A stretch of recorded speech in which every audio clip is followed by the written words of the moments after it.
Well, hello, writers. Welcome to episode number 72 of How Do You Write? I'm Rachael Herron, and Happy New Year! Welcome to 2018. I hope you enjoyed the last few weeks when we were not together. I took a couple weeks off for Christmas, and I'm glad I did. I got sick. I'm still sounding a little bit sick. I'm sorry about the stuffed up headedness that I have going on right now, but I've missed you and I'm so happy to be here talking to you again. And I wanted to make sure that I did this today and didn't procrastinate another week and leave you hanging without an episode because the New Year's episode, this is my second New Year's episode, is really important and really fun for me to do. I used this episode to really take stock of how last year went. I am a goal kind of gal. I love goals. I'm really good at not hitting goals. I'm pretty excellent at failing at many, many things. And I say that not to like humble brag. I actually do screw lots of stuff up. Some of which I'll share with you today on the episode. But let's quickly look back at what 2017 looked like. Overall, politically, what a mess. Let's not even talk about that. But in terms of my business, it was the first full 12-month cycle of me being a full-time writer. In 2016, I became a full-time writer in April. So I had 8 months of 2016, but it didn't feel real. It didn't feel complete or whole. And it does just feel really good to have this whole year. I spent an entire calendar year working for myself, and it's the best. I will never stop saying that it is the best because it is actually the best. And you know what else was the best? This year. I did so much fun stuff. It's not even fair how much fun stuff I did, as well as working a ton and as well as not getting everything done that I wanted to get done. But I want to look at achievements first because we might as well start on a high note. Like I said, it was my first full year of writing. I published 2 books, one traditional, one self-published, both romances. This is a win and a fail. I expected to publish more books. I hoped to publish more books. I planned to publish more books and I didn't. But I am proud of myself that I published 2. 10 years ago, that would have been like, wow, what did you do? You published 2 books. And now it's like, you only published 2 books last year? So I'm giving myself a 10-year-old pat on the back. Good grief. I'm very sorry that you have to hear me this stuffed up. I'm annoying myself. But I really didn't want to wait another week to talk to you. So here I am. I wrote 3 books. Of that, I'm very proud. I think my max is normally 3 or 4 books a year. And so 3 is healthy. I had wanted to write more and I didn't. But I did complete 3. I completed the thriller, which threatened to kill me. I'm super proud of finishing that. Going into revisions again next week, actually. And I finished Make Your Life, which was a collection of my essays on creativity. So it's a memoir-like book. Super proud of that. Very happy. It actually came as a direct result of my Patreon campaign, which is where I write an essay every month on the topic of creativity. And in 2016, I had really kind of failed, and I talked about that in last year's video. I was just leaving money sitting on the table. I was not writing an essay a month. I was letting that slip by, and this month my goal was to write one every month, and I think I pretty much did. I might have missed 1 month in there. But the really awesome thing about that is that it netted me a book, a whole book, and it's a cohesive, good book. I'm really, really proud of it. I'm doing a little revision on that also this month, and my agent is hopefully going to take that out soon. But it was just such a great way to work. I do work really well under deadline. So if I have a deadline of something due every month, I do it. So that was awesome. I also finished the book on writing memoir, Fast Draft Your Memoir. That's going to be coming out in February of this year. Also super pleased with how that came out. I was just doing some final revisions today, and I'm just in love with it. This is the book that I would have wanted to read when I first started writing creative nonfiction. And by the way, if you'd like a review copy of that, make sure that you're on my email list for writers. You can get to that by rachelherron.com/write. And I will be offering out a review copy for anybody who listens who wants to review the Fast Draft Memoir. In return for that, I would like you to leave an honest review, but you can get it free. So sign up. Make sure you do that. And that's coming soon. Okay. Also in 2017, I explored and triumphed and failed at leading retreats. It's fantastic. I absolutely love leading a retreat. There is almost nothing better. The trip in April to Venice was incredible from top to bottom, from beginning to end. Every part of that trip was, I hesitate to say it, but it was perfect. I made money on it. I made enough money in order to stay another week and have a private retreat by myself in Venice, which is the city of my heart. I learned so much from it. It was great. The Puerto Vallarta trip, also great. The place we stayed was great. The people that came were great. The work that was done was awesome. However, I lost money. I just kind of screwed up a bunch of stuff. So I'm learning. I'm making my way through this retreat idea. It's definitely not easy. It is probably one of the most advanced things I've ever done as a professional writer. And it's a little exhausting. But the Venice one, oh my God, I would do that every month if I could. I really would. My wife would be so mad. I am doing it again in April, and same hotel, same ideas, some new exercises, some new fun. I still have 2 spots available. It is women only to Venice, but if you are interested, check out my website.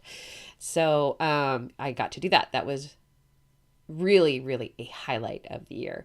And I also was surprisingly the keynote speaker at Night of Writing Dangerously, which is the big NaNoWriMo fundraiser, with my friend Shannon Monroe. We both did that. It was such an honor, and I think I spoke about it in one of the podcasts. It was a complete surprise. I thought I was one of many. Instead, we got up there and spoke together to everyone. I thought we were going to be in a little back room somewhere. It pays to have low expectations is what I find in my life. I did not pay to go to any conventions, and I love a convention, but we're kind of broke and just making a living here in the Bay Area. So, I couldn't justify going to any conference, and I know that the RWA conference was someplace horrible, maybe Orlando, and I cannot handle Orlando. This year I do hope to go. It'll be in Denver. So I didn't actually take myself to any conferences, but I did go to Writer's Digest conference. They brought me there and spoke, and that was fantastic. What a great conference. I can't recommend Writer's Digest conference more highly, as well as RWA National Convention. You know I love my Romance Writers of America a lot. Personally, I took a trip to Prince Edward Island with my sisters, which was really a trip of a lifetime. We'd been wanting to get there for so long. We went, my wife and I went to see the eclipse in Casper, which was a serious high point of the year. I hope you got to see part of it. It was outstanding. I learned how to sail. That was great. Something I've always wanted to do. I went to Vancouver while my wife was at a board game convention, and I had a little mini writing retreat of my own. We went camping twice. I taught a lot at both Stanford and online at Berkeley. I teach in person at Stanford in the extension programs, and I absolutely adore doing that. Again, one of the high points. I coached quite a bit. I took a hiatus there for a while because of deadlines, but I did coach quite a lot, and it's just a gift to me, and I hope to continue doing that. So those were the professional high points. Where I failed. Let's talk about that. I had this, I'm just going to call it dumb. It was a dumb goal. It was a magical thinking goal. Last year in 2016, I made $57,000. Fantastic. Out of the first partial year of being a full-time writer. And I rashly decided I'd like to make $100,000, but it was magical thinking in that I didn't make any plan on how to do that. So I failed. Obviously. I will go into money and break that down in a minute. But I actually made more than I did last year. So huzzah. And Another place I failed was I was just writing slowly. I really was. I think I was overwhelmed with all the teaching, coaching, and I was editing there for a while. Also, I was kind of getting burned out. So, like the book on writing memoir, Fast Draft Your Memoir, I was just listening to last year's podcast to kind of refresh my memory. And I had planned on writing that in April and May, and I didn't get around to it until November and December of this year. That's kind of how far back my schedule just kept getting pushed. The thriller would not come. I couldn't finish the dang thing. There was some drama around publication and taking it out in the world. Partially done, which slowed me down and just got in my head. So I planned on writing the third Ballard Brother romance. I never did that. Never got around to it. So just completely dropped that ball. I meant to put up some online classes. I didn't put up one online class. They take so long to edit, and I just always felt so far underwater that I didn't put up one. I would like that to change this year. And I actually quit editing manuscripts. Totally. It's something that I found teaching and coaching, I can kind of compartmentalize. I can put them over here and keep them separate from my writing. I have to be very careful that they don't encroach too much on writing time. However, the editing really got in my brain. I know a few writers who are also editors, and I don't know how they do it. When I'm editing a full-length manuscript, 90,000 words, I couldn't do my own work. I was so focused in those books, so I have quit that, even though it was pretty good money. It's just not my thing. I loved doing it. It was actually super, super fun. But no more. In the bad of the year, my mother-in-law died in the middle of the year, and that was a big, hard ordeal, and I am just super lucky and grateful that this job allowed me to be there completely for that. 100%. I was able to drop everything and to be there. So another hard thing about 2017 was, as I kind of alluded to earlier, I burned myself out. I did not know that I could do that. I am the proverbial Energizer bunny. I don't slow down. I don't stop until, a migraine knocks me over. But I actually ran out of words. I ran out of motivation. I ran out of inspiration. It was not a good feeling. So you've heard me talking about it on the show. I have revamped my Patreon essay, which is the thing that gets me to write an essay every month, to a brand new project, and it's called Replenish. And every month, starting this last December and going through until December of 2018, I'm taking on a new creative challenge that is not writing, that gets me kind of out of my head and gets me to do something else. And I have to tell you, I might spoil the punchline of the Patreon essay if you haven't read it yet. But December's reading challenge, I broke myself in gently. I just read. And it was phenomenal. I gave up social media. I gave up all television, even though I don't watch that much of it. But I tell you what, giving up Twitter gave me hours of time a day, pretty much. And I just devoted it all to reading, and it rewired things in my brain. The writing I did in December was the easiest writing I've done in forever. I was inspired to get to the page every single day.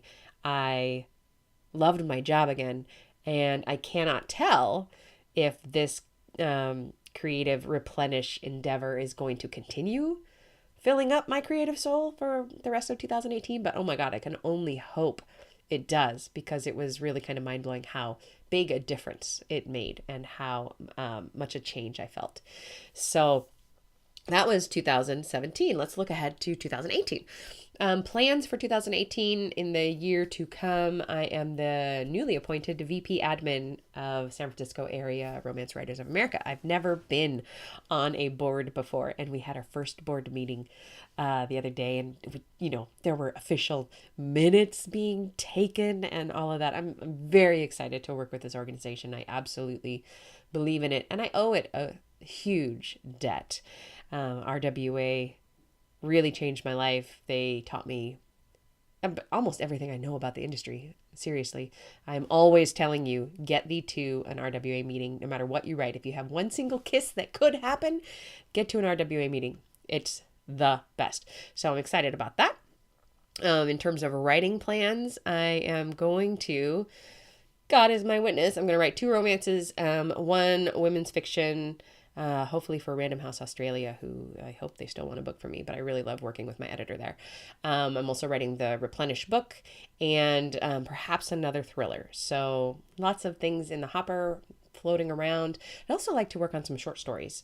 That's kind of a new desire of mine, based around an incident that happens in a small town. Write standalone short stories that all go about the same incident, particularly a plane crash. I don't know why I haven't been able to let this idea go for years, and maybe I'll start working on that.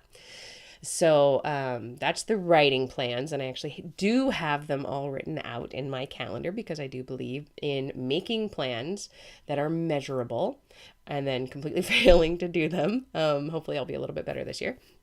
Let's see. I am going to be speaking at San Francisco's Writers Conference in February. I am going to be at 3 retreats, holding 2 and at another one. I'm going to be with Jay Thorne at the, who is my co-host on the Pedal to the Metal. We are going to be at the Selmore Books Summit in Chicago in May, which is going to be fantastic. Please think about coming to that if you're anywhere in the area. We're going to have a special Pedal to the Metal show on Friday night, I believe, and the guys at the Selmore Book Show, it's just going to be a really great gathering of people and a lot of information. Really great speakers. So I'm pleased and honored to be a part of that. And I'm also going to be leading in I think the 3rd week in September, I'm going to be leading a retreat locally to me. Actually, this is the first I am talking about it, I think. There's this lighthouse hostel called Pigeon Point, which is out on the coast, really rugged, really remote, but it is located very close to my favorite restaurant in the whole world, Duart's in Pescadero, where the Olala berry pie is divine and the crab melt will kill you with how wonderful it is. And so I'm going to be doing a weekend retreat there. I'm thinking about gearing that toward memoirists instead of just all writing, which is what my other retreats have been. But I'm still kind of figuring that out.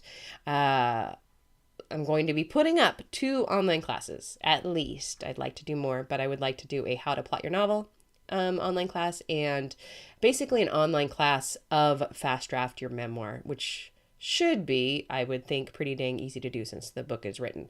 I'll just base the online class around that because some people learn better reading and some people learn better watching and listening. I'm a reader. Some people aren't. So I would like to have that out there offered. I'm also going to continue teaching.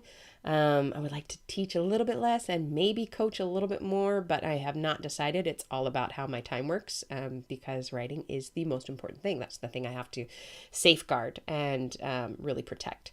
So that is the plan for the year. Now, I know you guys have been hanging around for this. I'm going to break down the finances because, and like I said in last year's episode, transparency to me is incredibly important in this industry. There is so much mystery, and I want to say intrigue, but it's really not intrigue. It's just people who don't want to talk about their numbers. I do not find that in the romance community, in a lot of the genre communities. Genre writers tend to be more forthcoming, which is fantastic. But in the other areas of literature, oh my God, writers are just these tight-mouthed little clams. I have a good friend who does not listen to the show, and he got a deal, and I cannot get out of him how much he made.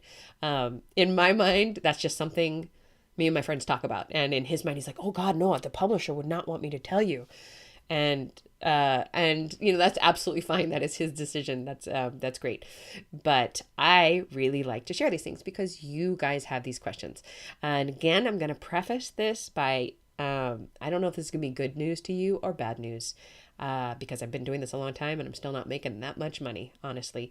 Some people say it's getting harder to make money in the business as more excellent books are flooding the market, instead of the glut of terrible books that we had for a while. I still believe it's a great time to be making money in this industry. You can always be collecting new readers who want to continue reading you. I love to read all the authors that I love. When their new books come out, I get it. Leanne Moriarty, auto buy. I'm just going to buy. I don't care if it's good or bad. I will buy it and read it and probably enjoy it. Although I doubt it would be bad. But so these numbers are for you. And I'm going to start, I'm not going to bury the lead here. In terms of selling books, from New York Traditional Publishing, which also includes my Australia Random House, Monies, I don't laugh. I made $3,000. I made $3,000 in New York publishing money. 2018 is going to be awesome because I'm going to sell so many books. I'm going to make way more than that in New York. But last year sucked. It sucked hard. That's including like release and royalties. So I was just making jack doodle over there. Luckily, I also believe in self-publishing. And I made $29,000 self-publishing. And that's still with a lot of books. But I guess I should break down. Hold, please. I'm going to break down how many books I actually have out there because I've lost track. Okay, I did the numbers and I have 9 traditionally published books out there. I have 10. Oh my gosh, I've already forgotten. Is it 12? I think it was 10 self-published books. However, 3 of those are kind of hybrid. They're traditionally published in Australia and self-published everywhere else. So that's the number of books that I have out there, if that helps to know. So I made $29,000 self-publishing, $3,000 from New York. Let's get that up this year. That's my goal. From audio, I only made $1,300, but hey, I made $1,300. Coaching, I made $8,000. Editing, I made $2,000 before I quit. Patreon, I made $10,700. Those are for the essays, which is really a remarkable advance, basically, for this book that now hopefully we will sell. So that's pretty great. Teaching, I made about $13,000. From retreats, I haven't actually done all the math on this yet. This is the one number I'm a little bit iffy on. I think I cleared about $4,000. It might be less with the Puerto Vallarta loss. Just from magazine articles, about 1,000. That adds up to $71,600 ish, which is great. 71,000. That's actually more than I thought I had made even earlier this week when I was talking to Jay. It's 17% more than I earned last year. So that's awesome. I would really like to go for that same level of growth this year. I'd love to make 17% more. That would look like $83,000 this year. And that would be great. So that's my goal, my hope, my hopefully not magical thinking. I've got some ideas of how to do that. So I hope that helps you. I hope it makes you feel better. I hope it doesn't make you cry yourself to sleep that this gig is hard. It is hard. You already know that. I don't even worry about you guys really because you already know that writing is so damn hard to do and you're doing it.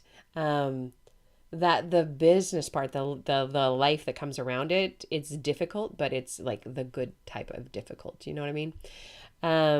So those are my goals. Those are my hopes. Those are my dreams. I will keep doing this podcast because I love it. I have gotten so much personally out of doing this. The fact that you are out there listening means the world to me. I love it when you guys tweet me at Rachael Herron, or when you email me. It means everything to me. I had a few times this year where people reached out and said that I encouraged them and that I was helping them to get their writing done, which is my main purpose for this podcast. I want to bring you guests who are inspiring, who are helpful, who give you hope, who help you get through the rough days, and who make you laugh. So if there are guests that you would really like to see, email me. Tell me who they are. Tell me why I should want to interview them. Tell me what their books are. A lot of times I like to read a book and then invite a guest on. That's my favorite way to go, but I don't always have time to do all that reading. But now I'm reading more. January in the Replenish assignment is home. So in the month of January, I'm going to not only be reading, because I'm not picking social media back up. Screw that. I'm having so much fun being off social media. But I'm going to keep reading, and I'm going to be focusing on home, making home a better, more pleasant, more organized space to be, because that's something that really brings me joy. If you're watching me on the video, you can see I've rearranged things. My standing desk is now behind me. It's not as attractive as it was for me to film, and I don't care. Because that's not important. What's important is me talking to you and hopefully helping you a little bit, hopefully cheering you up,